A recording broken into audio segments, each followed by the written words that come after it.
Good morning and welcome to the Return Homestead. My name is Mike and my wife Marty and I homestead 50 acres in southeastern Kentucky. Today we're back on our remodel. We're doing a complete remodel on a 2001 Fleetwood mobile home and we're working on the master suite. Today we're going to start setting up the walls to define the master bathroom, the shower, and the closet.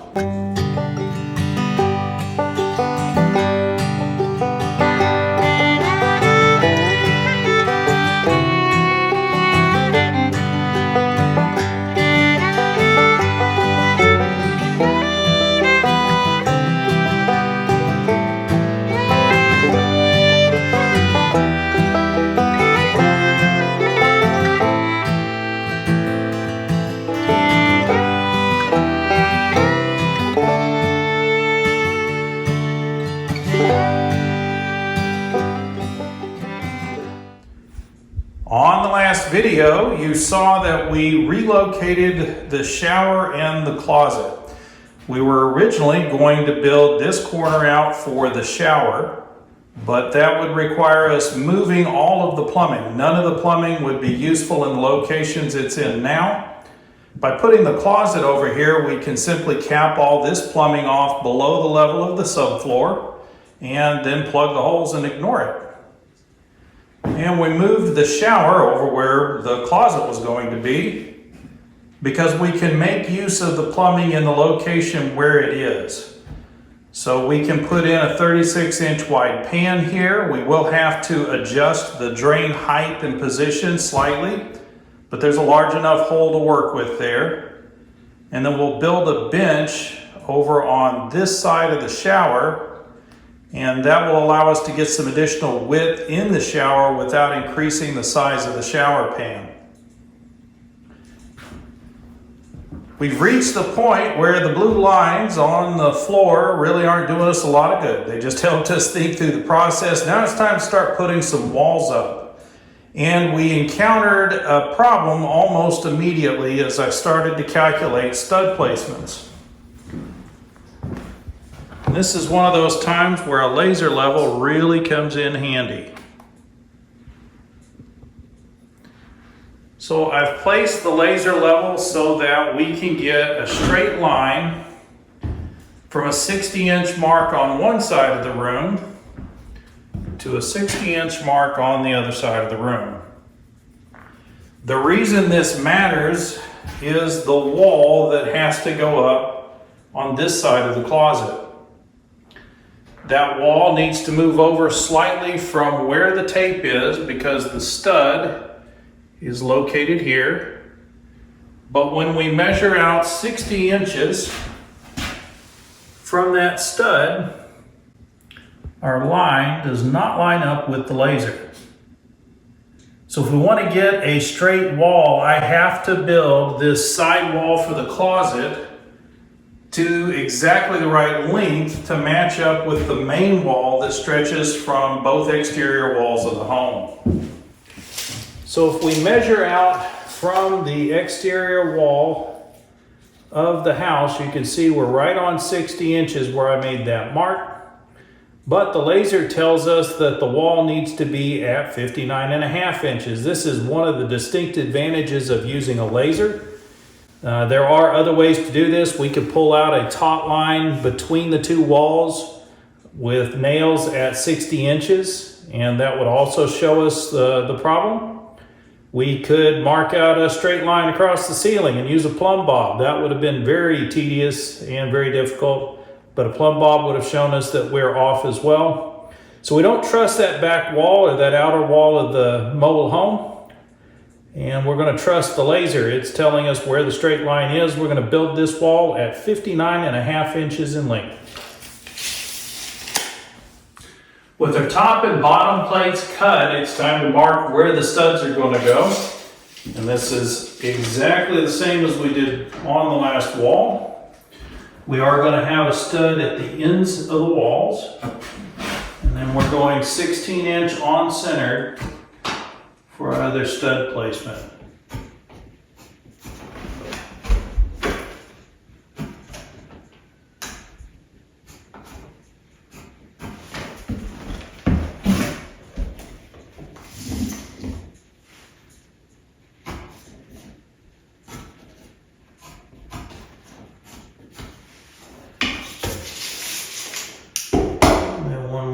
at the end of the board.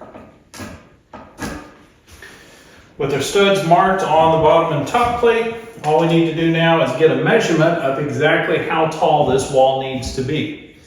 Now we've got an angled ceiling that we've got to deal with, so this wall is not going to match the ceiling exactly. I can only make sure that the leading edge of the wall makes contact with the ceiling. So that's going to be my objective, is to try to get that measurement as tight as possible. First, we need to place the wall in the location where it's going to live, or at least a close approximation. So there's our bottom and top plate, so the difference in the measurement from the ceiling down will give us exactly how tall the studs need to be.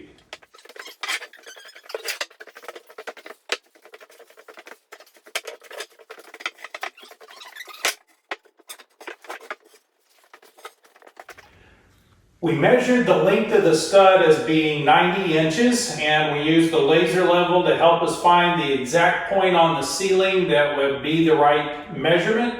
So we're pretty confident this wall is going to fit within 1/8 of an inch of where we need it to be. So all we need to do now is go ahead and nail it up. We've got it laid out, so we'll start putting in the nails.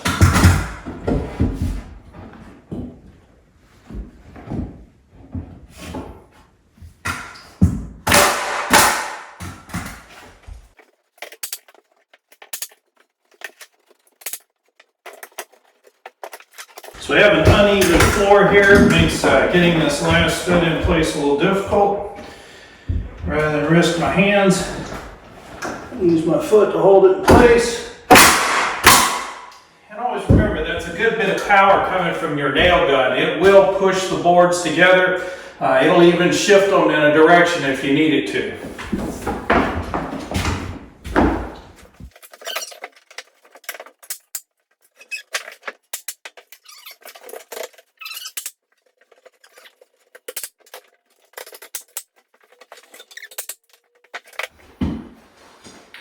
And with everything nailed together, all that's left to do is to stand the wall up, move it into position.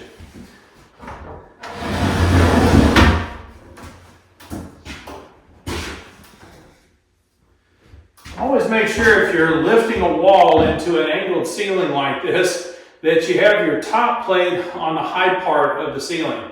Otherwise, you're going to be raising it up into the narrowest portion of the room. You want to wrestle with it for quite a while.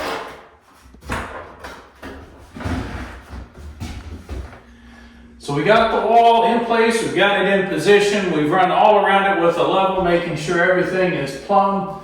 It is not perfect on the ceiling, but we knew that was going to be the case because of the weirdness we have in the ceiling from where the old wall was lifting up on it. But everything is where it needs to be, and we just need to secure it to this outside wall and of course to the subfloor. Now because this wall is sort of the anchor that holds this wall in place, I want to make sure it stays exactly where we want it. So I am going to use screws to secure this on the back wall and across the bottom plate.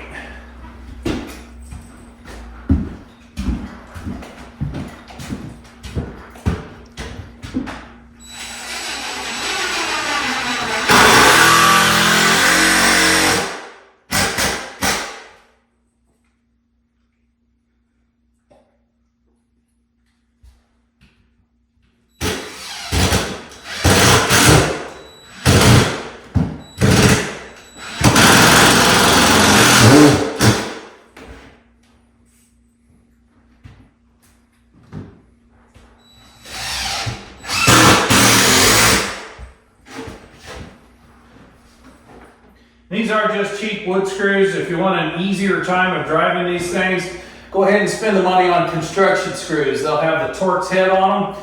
Much easier to drive, much more forgiving. But after you've driven a couple thousand of these little screws, they work just fine.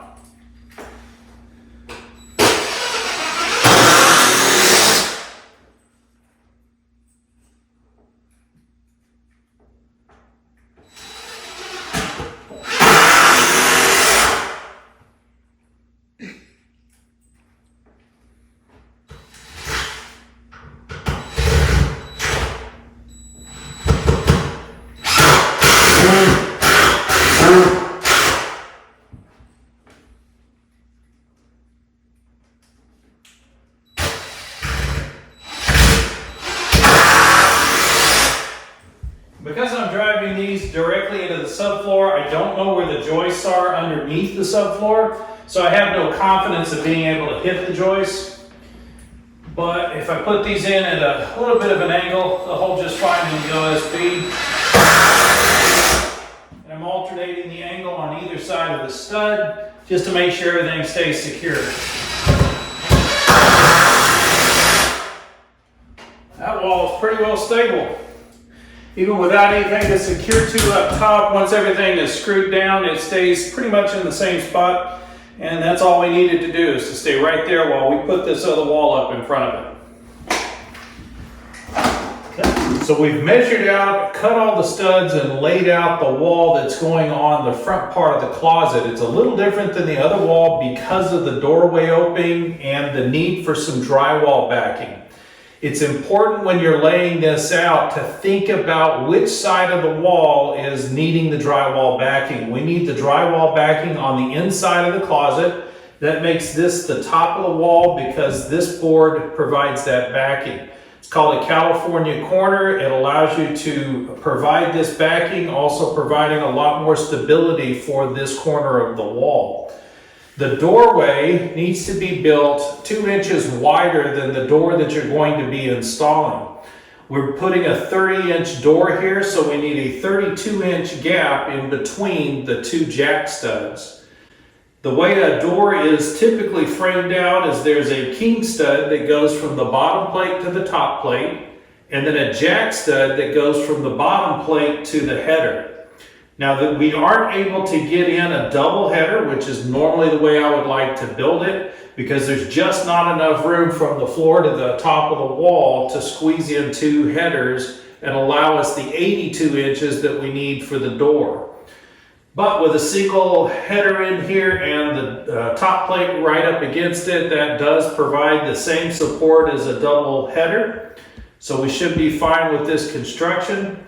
So we've got the wall all laid out now. The studs are in the positions they need to be in. The header fits perfectly in between the king studs.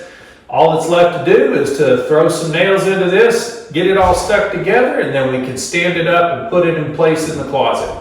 So we got the wall all nailed together. All we got to do now is stand it up and move it into place.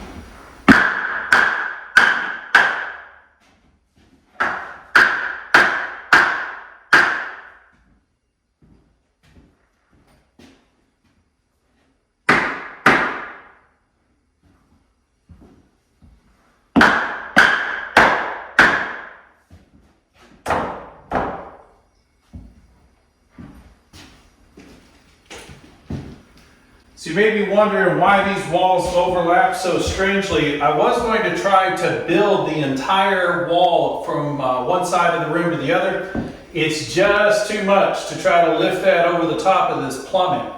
So we did decide to build the wall in 2 sections, and we're splitting the walls right on this wall, right halfway in the middle.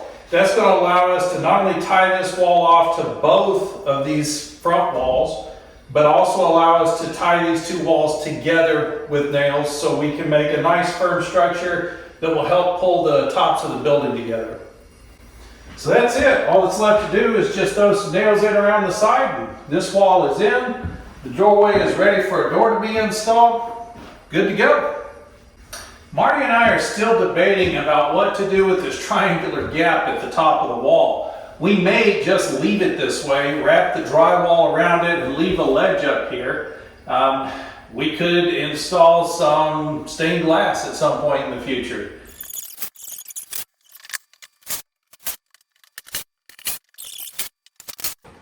And then once again on the bottom plate, we don't put any screws in the middle of the doorway. You notice we did not remove the bottom plate yet.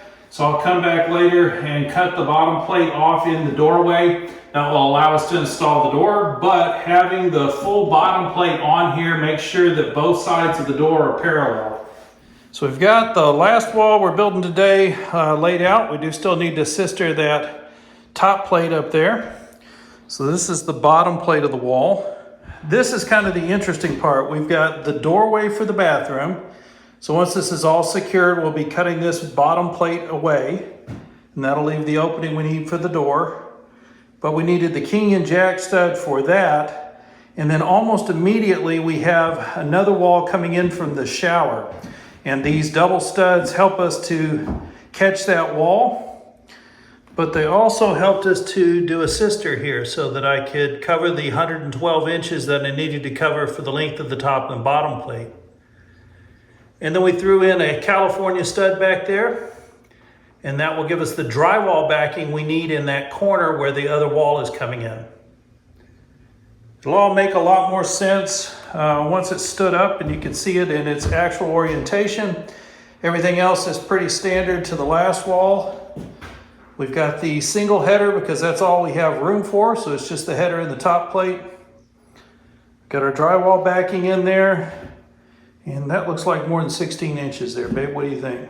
It does look more than 16. So I'm gonna have to grab another stud and cut us one more stud to go in here. Something got missed in my layout. Other than that, we're ready to stand the wall up. So we added the missing stud. We've got our sister tied off. It's time to lift the wall up.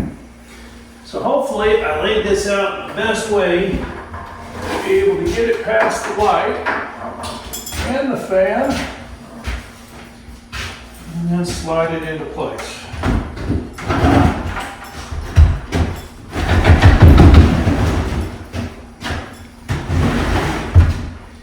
Yes, these big lifts are a whole lot easier if you got a crew of 3 or 4 people.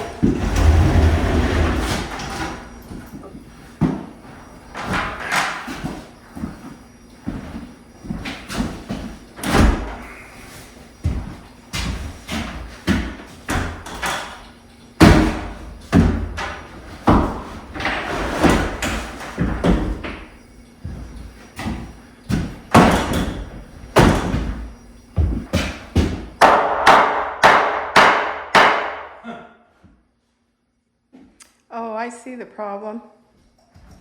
The trim. Yep. All right, looks like this wall needs a little persuading to get it in.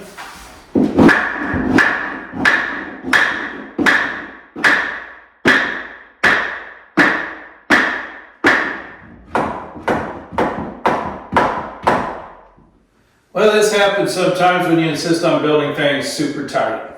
I could have left myself 1/8 of an inch of wiggle room and it would have worked just fine.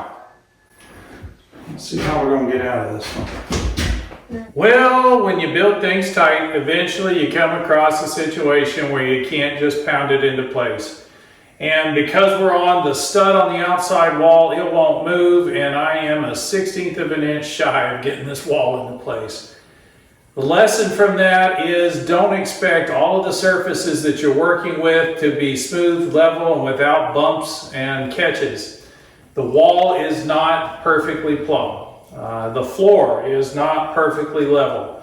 And because I built the wall to the exact specifications of the space, it exactly doesn't fit. It is the right length. It is measured to the opening. But I should have left 1/8 of an inch off the length of the wall and would have slid right in here with no trouble. So I've got to make some modifications. We'll probably do that on this end. I'll just take this stud out and that will allow me to just shave enough off the end of the wall that I'll be able to get it into place. We'll put the stud back in, slip the wall in, and it'll be done. But it's well past dinner time already. I am starving and we're going to have to call it an evening, so I have to get back to this another time. Also, coming up on the next few episodes of the Return Homestead, we're going to be building some boxes for baths for the chickens. That's right, chickens like baths, not water baths, but dust baths. So we're going to take on that project, and when we get back to the remodel, we're going to be building out the shower and also repairing this small wall around the toilet. We do appreciate you joining us on the Return Homestead today. If you haven't subscribed yet, please go ahead and subscribe to the channel. Hit that like button while you're in there. We'll see you next time.